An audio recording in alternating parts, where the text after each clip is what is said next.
Данута Бичель «Родное слово». Под казачным дубом, на днёманым синім хлапец прызнаваўся ў каханні дзяўчыне. І рэхам той шэпт адгукаўся між гаем. Кахаю, кахаю.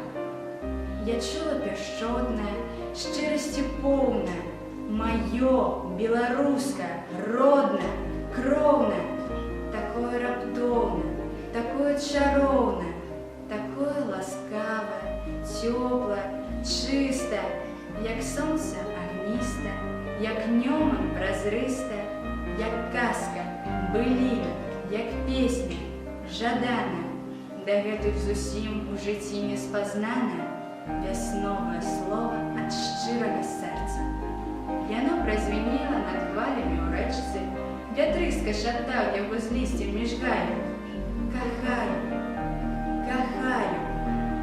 Шапталі яго сенажаць і дуброва, людзьмі перачутае, нікаму нова, адзінае, дзіўнае светлае слова кахаю, кахаю, кахаю, люблю. Беларускаму краю бясконца я слова люблю паўтараю.